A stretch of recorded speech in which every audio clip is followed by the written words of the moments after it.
The road from Mississippi was long and dry. Dust clung to our skin as we walked behind the wagon, the sun beating down without mercy. Mama said we left behind more than just old fields. We left behind fear, hate, and the broken promises of freedom. After the war, they said we were free, but men with torches and anger in their eyes tried to keep us in chains. So we followed Whispers of Kansas, a place where Black folks could live by their own hands, build their own homes, and raise their children in peace. I remember crossing endless plains, nights huddled under canvas, the wind singing through tall grass like a lullaby. Day by day, our tents gave way to cabins, rough wood hammered with hope and determination. Neighbors became family, sharing stories, food, and dreams. We planted corn, built a church, and watched children run free under wide-open skies. There was hardship, cold winters, empty bellies, and the weight of uncertainty. But we stood together, bound by faith and courage. Each sunrise over Nicodemus felt like a promise kept, a new beginning carved from struggle. As I stand on this porch, I remember the voices that said we'd never make it. They said we were free, so we came here to prove. There are stories buried deep in the soil of this country, tales that have been passed down quietly, from one generation to the next, often whispered rather than shouted. These stories are not always found in the pages of history books, but they live on in the land, in the memories of families, and in the traditions that endure. Histories that rarely make it into textbooks. The official record often overlooks the lived experiences of those who shaped the heart of America, leaving gaps where voices should be. Nicodemus, Kansas is one such story, a powerful chapter about freedom, resilience, and the dream of home. It is a place where hope took root against all odds, and where the promise of a better life drew people across miles of open prairie. To understand Nicodemus is to understand the soul of Black America after the Civil War. It is to witness the courage of those who left behind everything familiar, risking the unknown for the chance to build something lasting and free. This town, founded on the Kansas plains, was more than a settlement. It was a declaration of self-determination. Every building raised, every field planted, was an act of defiance and hope. The people of Nicodemus poured their hopes into the earth, believing they could build a new beginning. Their labor was not just for survival, but for the future, a future they dreamed would be brighter for their children. History often focuses on loud moments, but so much is written in the quiet acts of courage and faith. In the stillness of dawn, in the hush of evening prayers, the true story of Nicodemus was written, one of perseverance, unity, and belief. Nicodemus is a monument to that quiet strength. Its buildings and fields stand as reminders of what can be achieved when people refuse to give up, even when the world seems indifferent. It challenges us to look beyond headlines and see the humanity in the struggle. The faces of Nicodemus remind us that history is made by ordinary people, each with their own dreams and hardships.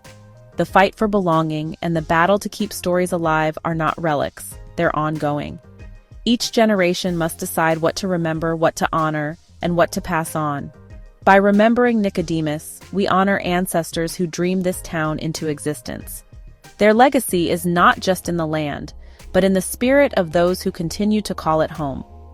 This is why we must tell these stories, so that the lessons, the hopes, and the courage of Nicodemus live on, inspiring us to seek justice, community, and belonging in our own time.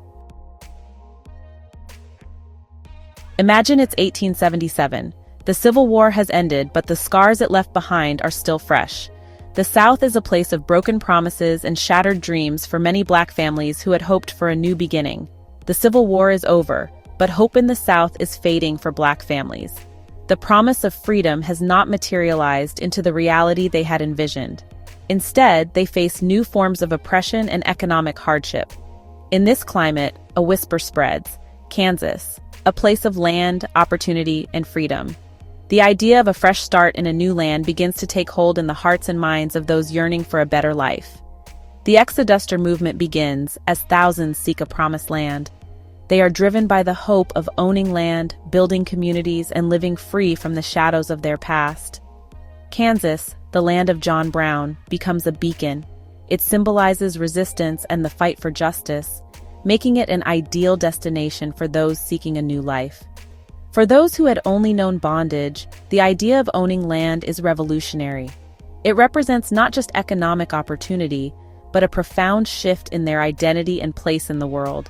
Leaders like Reverend W. H. Smith and Benjamin Pap Singleton inspire the vision of Nicodemus, a town named for a legendary slave who bought his freedom. Their leadership and vision galvanize the community. The journey is an act of faith. Families pack what little they have and set out for the unknown. They leave behind everything familiar, driven by the hope of a better future. They travel by foot, wagon, and steamboat, leaving behind the familiar for the vast Kansas prairie. The journey is long and arduous, filled with uncertainty and challenges. They walk away from oppression, toward a future they must create from scratch. Every step they take is a step away from the past and toward the promise of freedom and self-determination. Their only certainty, faith in God and each other. This faith sustains them through the hardships and trials of their journey. The dream of Nicodemus is born on hope and courage. It is a testament to the resilience and determination of those who dared to dream of a better life. In late summer 1877, about 300 settlers arrived in Graham County, Kansas. They found not a town, but endless prairie. No buildings, no roads, just land and promise. Disappointment was real, but these were survivors of slavery and war. With no timber, they built sod houses, humble but their own. For many, it was the first home no one could take away. The first winter tested them: harsh winds, deep snow, scarce food. The Osage Nation shared food and knowledge, helping them endure. They prayed together, shared what little they had, and remembered why they came. With spring, they broke the prairie sod, planting wheat and corn. More settlers arrived, drawn by letters home filled with stories of freedom. Each new family brought energy and skills. Slowly, Nicodemus took shape, not from wealth, but from sweat and spirit. They were turning empty prairie into a place of belonging. Over time, sod houses gave way to frame homes and stone buildings. Nicodemus became a thriving town, a beacon of Black self-sufficiency. Businesses lined the streets: stores, a blacksmith, a hotel, even a newspaper. Education was central. They built a school so their children could have what they'd been denied. The church was the heart of the community, a place for decisions, support, and celebration. Emancipation Day drew families from across the state for parades and picnics. Pride in what they built was visible everywhere. Nicodemus stood as proof that Black Americans could thrive on their own terms. In the 1880s, Nicodemus reached its peak, a hub of commerce and culture for Black homesteaders. Here, Black people found safety and pride in a community built by and for them. The dream was real. Crops flourished, businesses thrived, and the population grew. Leaders envisioned Nicodemus as the capital of a new, all-Black county, a political powerhouse. Everything depended on the railroad. The town pledged money, lobbied, and believed the railroad would secure their future. The anticipation was electric. The railroad was the key to prosperity. They did everything right, built a successful town, established a stable economy, and made their case. The promise of the rails was the promise of a permanent place on the map. It felt like they were on the verge of securing their legacy. The news was devastating. The railroad bypassed Nicodemus, choosing white-run towns nearby. The reasons were economic, but to Nicodemus, it felt like sabotage. The lifeblood of the town was diverted away, not by violence, but by boardroom decisions. Without a railroad, farmers hauled crops miles to market, cutting into profits. Businesses struggled and families began to leave, not for lack of spirit, but for survival. The doctor, the lawyer, the newspaper, all gone. The bustling town grew quiet, its future slowly erased by economic isolation. Those who stayed watched as their dream faded. Neighbors packed up and left, seeking opportunity elsewhere. It was a slow, heartbreaking process, a dream deferred by forces beyond their control. The promise of their Black Eden dried up, like a river diverted from its course. Yet, some remained, holding on to what they had built. By the 20th century, Nicodemus had dwindled to a handful of families. Stone buildings crumbled, and the town faded from maps and memory. Its story became one of many forgotten Black histories, erased by a system that devalues Black spaces. The loss of Nicodemus echoed a larger pattern: Black land loss across America. Nearly 90% of Black-owned land was lost through discrimination and economic pressure. But the story didn't die. Descendants became keepers of the flame, preserving the land and legacy. They understood they were protecting more than buildings, they were protecting a dream. Today, Nicodemus is alive, a national historic site with a few dozen residents. Historic buildings stand as monuments to the founders' faith and fortitude. Every July, descendants return for homecoming, filling the town with pride and celebration. It's a powerful affirmation of identity and heritage. Nicodemus reminds us that the fight for economic justice and Black land ownership is ongoing. The challenges faced then are reflected in disparities today. This is not a story of defeat, but of endurance. The town survived prairie winters, railroad disappointment, and decades of neglect. It survived because its roots were too deep to be pulled up. The spirit of Nicodemus endures, in stone, in memory, and in the hearts of its people. Even when the world tries to erase you, you can hold on. Why does Nicodemus still matter? What makes this small town on the Kansas prairie echo through generations, long after its founding? Because it's a story of us, of Black resilience, hope, and the unbreakable belief in freedom. It's a living testament to the dreams and determination of people who refuse to be defined by oppression. Nicodemus is proof that our history is not just suffering, but strength, creativity, and the power to build something new from nothing. We need these stories.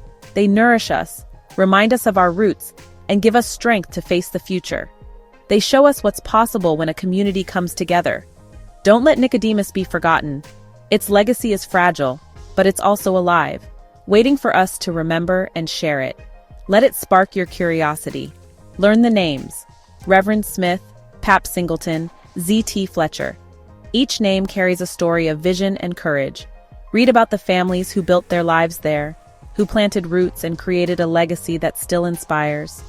If you can, visit the Nicodemus National Historic Site. Stand where they stood. Feel the wind on your face.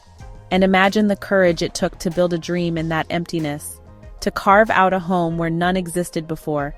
Engage with the story. Help keep it alive. This is our work, remembering, reclaiming, and passing these stories on to those who come after us. Telling our stories in our voices ensures they are never lost or silenced. By lifting up places like Nicodemus, we honor our ancestors, empower future generations, and remind ourselves of the power of community. Explore more.